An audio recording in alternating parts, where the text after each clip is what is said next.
we've already seen so far. Let's do it. We saw a trophy presentation. So a banner raise. We saw a team not be out for the banner raise. That was the Eagles. And then we saw some spit. I mean, can you believe we're spot shadowing who spat first? And it was Dak spat first, and then he shouldn't be close to that huddle. Then Jalen Carter, you know, asked the guy with the Walter Payton Man of the Year patch, did you try to spit on me? Oh, my goodness. And then he gets the gate. Loogie Gate? What are we calling it? Jeez. All right, 14-7. Dallas is up in this game, and then Jalen Hurts says, I'm going to run it in for a second time. Where's that pass rush? Where's that pass rush? Oh, come on now. Just kidding. Right. Are we doing this? They did stop the run. They did stop the run, and it's Saquon only 60 yards, even though I'm showing you him scoring a touchdown. But hey, listen, it's 21-17 at this point. Fourth quarter we go after an hour-plus rain delay. 24-20. Dak Prescott going up top for CeeDee Lamb. Oh, CeeDee! What school did he go to? Hey. I have the microphone now, sir. All right, it's on. Right. Team that beat Michigan yesterday. 24-20. You don't chime in here. You've got nothing to say unless you want to talk about this play. That was a tough catch. That would have been a tough. That was a very But that's tough catch. on fourth and short to throw the ball 25 yards down the field. Man. Very Des Carter type of play. Yeah. You know what I mean? Similar. So the Eagles move on to 1-0. Meanwhile, the game we called on YouTube, Kurt, what a moment this was. Unbelievable. What a scene it was in Sao Paulo as the Chargers struck first in this game after getting the Chiefs 3-and-out, and the third play of that 3-and-out was friendly fire. What happened here, Kurt, with Kelsey crossing? Well, they're running a play that they call mesh, so it's two shallows, and he's trying to create a pick for Xavier Worthy, and their just spacing wasn't good, and end up hitting each other, and obviously it sent Worthy out. We'll see how long he's going to be out. They hope he can continue to play with a brace. Meanwhile, Travis Kelce wide open in an 8-point game at the top of the fourth quarter, and then the 2-point conversion got broken up. So it's just 20-18 in this game. That's your score with 5 minutes to go, and Justin Herbert just kept doing some great things with Quentin Johnston in particular. 2 touchdowns, and for this kid, Keenan Allen caught one, 300-plus yards, and 3 touchdown passes for Herbert. This fourth down throw was absurd. This is absurd.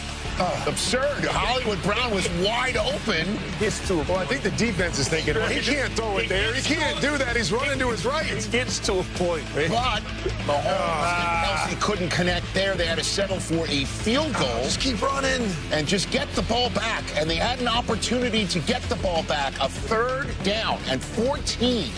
And Justin Herbert picks it up with his legs, and wisely slides inbounds. Nice, smart. To cap a terrific Week 1 2025 contest for the Los Angeles Chargers, who beat the Chiefs, who were wound up arguing with one another quite a bit. And then publicly on that moment with Drew Tranquil going at Chris Jones, of all people. But we'll discuss, Kurt Warner, your thoughts on the game we called, or Thursday night. I give you the floor first. Yeah, I think the thing that jumped out to me, and it was the game that we called, was just the Chargers and how well they came out and played. We heard all week that they needed to make a move. They needed to prove to themselves and the rest of the league that they belonged in the conversation with the best teams in the AFC. And it was a perfect opportunity against the AFC champs. And they went out and dominated this football game. And the score didn't show it. The Chiefs had a chance at the end, but it really, to me, wasn't even that close. The Chargers dominated. Justin Herbert was incredible. You mentioned it. Quentin Johnston was a question mark coming in. You knew they had Ladd McConkey. You knew they had Keenan Allen. They needed that presence on the outside. And Quentin Johnston, I thought, was impressive, making big play after big play. I'm going to break down one of them right here. It was the key play in the game that kind of gave the win to the Chargers, okay? And so in this situation, we're going to have what we call blitz zero. What that means is that it's zero coverage, straight man-to-man, no help on the back end. And the reason that I say blitz is because when that happens, teams are going to blitz the rest of their guys. So you're going to see 7 guys up here. There's only 6 protectors. So the key when you're going to do this, Coach, is you got to bring everybody, right?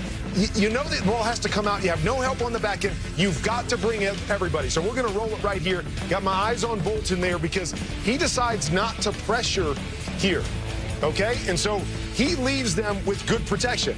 On top of that, you see the back end. This guy right here, Hicks, is exposed because of the motion here. He gets caught in trail position on Quentin Johnson. He's going to have his hips turned the wrong way. As we run it right here, you're going to see Quentin Johnson easily be able to turn him over. There's no pressure really on Justin Herbert because they didn't bring that extra guy. All kinds of time. Great play design. Great job by Justin Herbert to put the ball on the money. But to me, a mistake of the blitz zero. You got to bring everybody, coach, and make sure that extra blocker forces the quarterback to throw it quick. They didn't do it there. It was a difference in the game. Oh, dude, hold on a minute. Did we give Kurt a new toy? Look at that thing on the. Yes. He's like, Yes. Going to be able to break down film using his like a tablet? sketch. That was pretty good. Got it wired in. Dude, I can't wait. Did we shake a couch cushion around here? Yes. Okay. Yes. That was All really right, good, we're back. man. We're back. All right. Steve, that's my biggest takeaway from opening weekend, but what's yours? Well, I got a takeaway, too, because on Tuesday night show that we did, I thought, the Dallas Cowboys, having Zach Martin retire and trading away Micah and all this stuff, they weren't going to be as good as they have been, okay? Well, I stand corrected because the Dallas Cowboys are better than I thought they were going to be. They should have beaten the champs in Philadelphia. CeeDee Lamb is not going to have a game like this with 3 drops, big time plays that would have made a difference. Miles Sanders isn't going to fumble on the 10-yard line going in. Dak looked good. His hamstring looked solid. He was mobile. All of that good stuff. What I'm concerned about a little bit is the pass rush, right?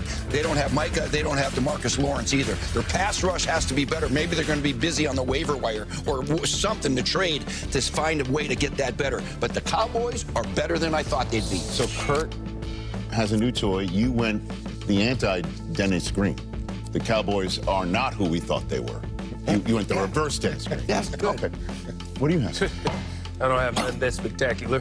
Don't but- say that. Don't sell yourself To your point, short. Coach, about the pass rush, if I had any takeaway from these first 2 games, it was the pass rush. Whether you're Chris Jones, a future Hall of Famer, or your everyday starting defensive lineman for the Dallas Cowboys, the fact still remains, if you are not coordinated as a rush group, 4 as 1, it can cost you the game. At the end of the Cowboys-Eagles, the rush wasn't coordinated. There's a wide open A-gap here. He only needs 3 yards. You have to rush together. At the end of the Chiefs-Chargers game, Chris Jones takes an inside move and loses contain.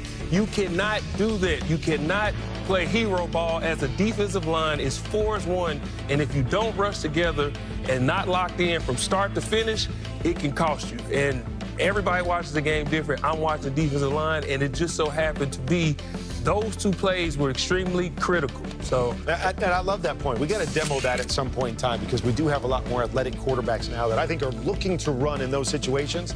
I'd love to see you explain that on the field. All right, we'll make a note for that. Yep. We have a dual threat quarterback on the set. and That's flash. That's fine. But in all seriousness, though, what did you make of Drew Tranquill going at Chris Jones on the field and telling you could read his lips? He told him, "Do your job." yeah. What did you make of that? I love it. That's families fight internally.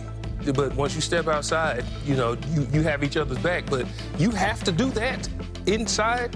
He was external. Yeah, That was external. We were seeing our cameras you caught it. have to do that because you've seen him say, we do this every day. We go over this every day. Do your job. It don't matter who you are. When you want to be a champion, that's what you got to do. Okay, because nobody's exempt. We in the media see that we look at that as unhealthy. You're saying that as a healthy. Extremely response. healthy. Okay, very good. Yes. Do not go anywhere. Max Crosby is going to join us live. He's kind of